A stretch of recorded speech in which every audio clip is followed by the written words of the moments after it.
All right, how you doing today? My name is Asalethia and today I will be making smothered pork chops. The ingredients for this recipe is green bell peppers, onions, pork chops of course. I already have some green bell peppers chopped up and I'm going to finish that. Once I finish chopping this green bell pepper, then I'm going to start slicing my onion. With this recipe, I'm also making cabbage. So with the cabbage, I'm gonna slice up some bacon and I'm gonna put that in the cabbage to let it cook down for the seasoning. What I'm doing that right now is put my pork chops in the bowl. So I had them soaking in the water with the vinegar. So I'm gonna rinse them one more time. I'm gonna kind of squeeze them a little bit, try to get some of that moisture out of there. Just not too much, just enough so my seasoning will stick.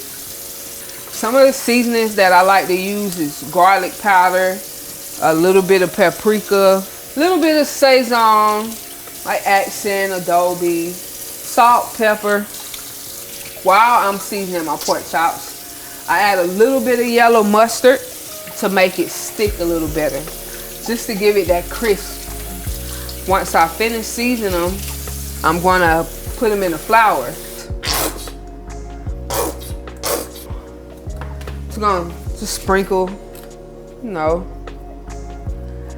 kind of like growing up, you sprinkle till you hear your ancestors say that's enough. We never really wrote down recipes. We kind of just stayed in the kitchen and paid attention to what our moms and what our grandmas was doing. And it's the same with the guys. I mean, they kind of stayed outside with the uncles and the daddies and the grandpas and the cousins, just to see how to work that grill. Now, being that pork already is salty, I'm not going to add much salt. I'm not going to add too much pepper because I don't want the grease to cook too fast. So, with this part, I'm going to put on gloves because I have to do some mixing. You can see that right there. I'm just making sure that they all are seasoned. They all have mustard on there. That's gonna give us a nice golden crisp. You should be able to smell that. It smells really good already. So from this step right here, now I'm gonna put my pork chops in the flour. Flour in a bag is also another part of my heritage. We don't usually sift the flour. I just take the pork chop, each piece, put it in the flour, get it nice and coated. Just gonna coat each pork chop. This pork chop smells really good already. I'm gonna just grab a piece and coat it. You could coat it like that, or either you could just toss it kind of like that. Sometimes I just do it like this because I like to kind of like pound it in a little bit and then I'll shake off the excess. I really love pork chops. Kind of like no wrong way to make a pork chop. Same way as no wrong way to kind of cook chicken. Unless you just can't cook. And if you just can't cook, I can't fix that problem. Some people, when making smothered pork chops, they choose to use a skillet. Me, I like to use a pan and put them in the oven. That way I could add more veggies and I could let them season a little bit longer. So before I start this, I'm gonna go ahead and put my oil in the deep fryer so I could go ahead and get the oil hot. While I got my oil warming up, you can kind of hear it right now. It's getting hot. I'm going to take my beef consomme and I'm going to pour it in the pot. And I have some cream of mushroom with roasted garlic. I'm gonna kind of get it going on a low simmer. This is what I'm going to use to smother my pork chops with. And when it comes to smothering pork chops, long as it's covered with something, it's smothered. I'm gonna pause on this and I'm gonna see if this grease is ready. So I'm gonna go ahead and I'm gonna try one pork chop at first.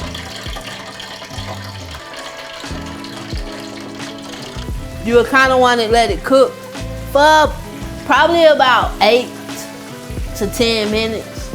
Once the oil really gets frying, especially in fresh oil, because fresh oil, sometimes you kind of can't tell if it's cooked or if it's not cooked because it's so fresh. You want to keep your oil change too. You don't want your oil to be too dark. If you can't see to the bottom of the oil, then the oil needs to be changed. Nice golden pork chop. I'm gonna go ahead and add my beefy onion. Right. Gonna put this right in there. This is my beefy onion recipe soup. It's like a soup and dip mix. You're just mixing this in, getting it mixed out. Kind of get the clumps out. I just turn it up a little bit just so it could kind of boil a little bit, and then I'll bring it back down to a simmer. So my pork chops been cooking for about 10 minutes. I'm gonna go ahead and pull them out the oil.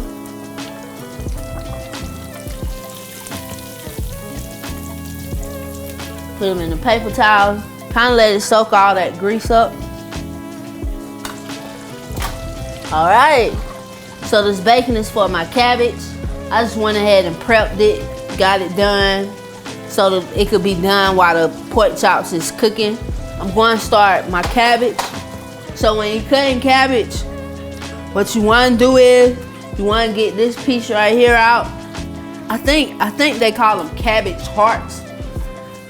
Some people cook with them, but I haven't quite learned how to cook with the cabbage heart yet. I don't think I would like that much. It's a stubborn little piece to get out. Simple slice. All right, so after washing the pork chop bowl, I'm gonna put my cabbage in the same bowl. I'm gonna take some of my onions and my bell peppers. I'm gonna kind of saute them a little bit.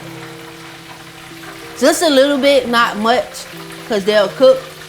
And I'm going to use the bacon grease, just a little bacon grease, just enough to kind of saute.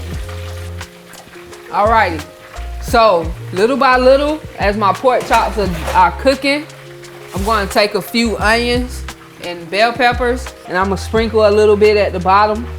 It'll kind of soak up into the pork chops a little bit, get that nice flavoring into them down to the bone. When I make my pork chops, I like to layer the bell peppers and onions. So I put a little bit of bell peppers and onions on the bottom. When I put the first layer of pork chops on, I put it on top of the bell peppers and onions. Then I put a little bit of more bell peppers and onions in the middle of those pork chops. And then I put my last layer on. And after I put my last layer of pork chops on, I sprinkle a little bit more bell peppers and onions on top. And now we're ready for the gravy. Right there.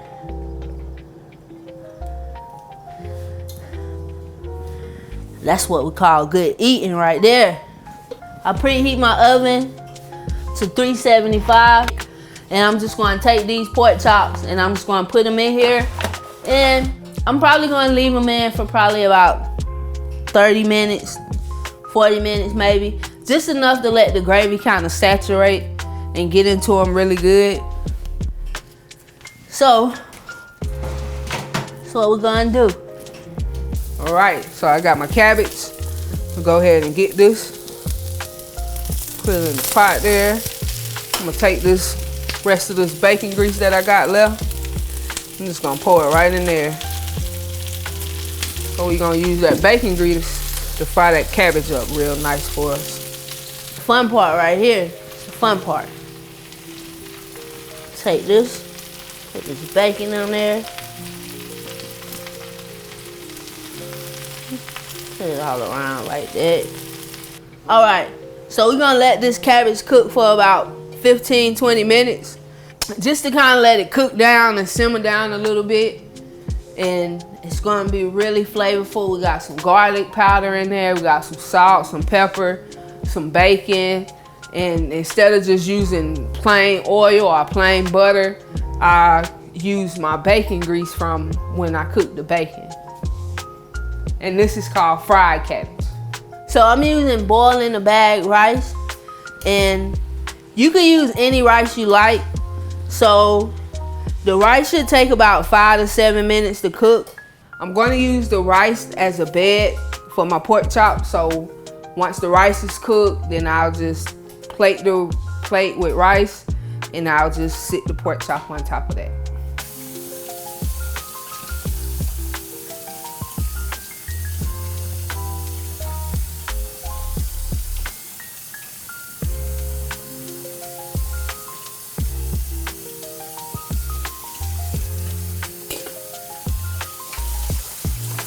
Alrighty, and there you have it, smothered pork chops. Now, you could put your own little spin on it. You might want to add some garlic. You might want to add some different color bell peppers. You might just want to have just smothered pork chops with no veggies. Hey, it's up to you.